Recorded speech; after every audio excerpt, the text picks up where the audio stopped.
নির্বাচনের বাকি আর মাত্র ৯ দিন, এরই মধ্যে জমে উঠেছে প্রচারণার লড়াই। পাল্টাপাল্টি অভিযোগ আর প্রতিশ্রুতির ফুলঝুরিতে ব্যস্ত থাকার বিভিন্ন আসনের প্রার্থীরা। তবে কয়েকটি জায়গায় প্রার্থীদের ওপর আক্রমণের ঘটনা নির্বাচনের পরিবেশ নষ্ট করছে বলে অভিযোগ তুলেছেন অনেকে। এমন অবস্থায় এবার নির্বাচনের ৩ দিন আগেই যুক্তরাষ্ট্রের সাথে নতুন একটি চুক্তি করতে যাচ্ছে বাংলাদেশের অন্তর্বর্তী সরকার। ইতোমধ্যে সব প্রস্তুতিও সম্পন্ন হয়েছে। তবে কি সেই চুক্তি, জানাচ্ছেন এস.আই. রাজ।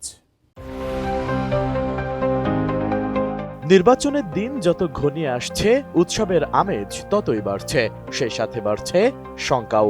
যদিও নিরাপত্তা আর সহিংসতার প্রশ্নে সরকার সবসময় আপোষহীন, তবে নির্বাচনী আলোচনার মধ্যেই আবারও আলোচনায় যুক্তরাষ্ট্রের শুল্ক ইস্যু। আসন্ন নির্বাচনের মাত্র ৩ দিন আগে যুক্তরাষ্ট্রের সঙ্গে শুল্ক চুক্তি করতে যাচ্ছে অন্তর্বর্তীকালীন সরকার। আগামী ৯ ফেব্রুয়ারি ওয়াশিংটনে এই চুক্তি স্বাক্ষরিত হবে। এতে বাংলাদেশের প্রতিনিধি দলের নেতৃত্ব দেবেন বাণিজ্য উপদেষ্টা শেখ বশিরউদ্দিন। মূলত গত আগস্ট মাসে বাংলাদেশের ওপর আরোপ করা ২০% পাল্টা শুল্ক হার নিয়ে দুই দেশের মধ্যে সমঝোতা হয়েছিল, কিন্তু তখন কোনো চুক্তি হয়নি।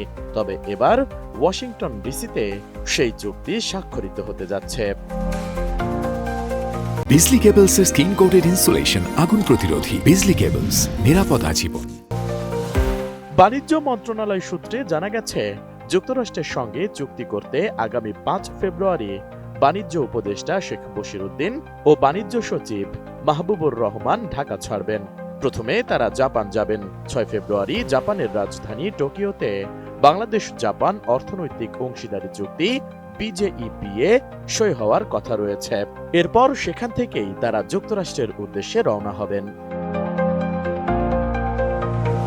এছাড়া যুক্তরাষ্ট্রের সঙ্গে চুক্তির আওতায় দেশটি থেকে আমদানি করা তুলা দিয়ে তৈরি পোশাকে শুল্কমুক্ত সুবিধা আদায়ের বিষয়টিও আলোচনায় রয়েছে।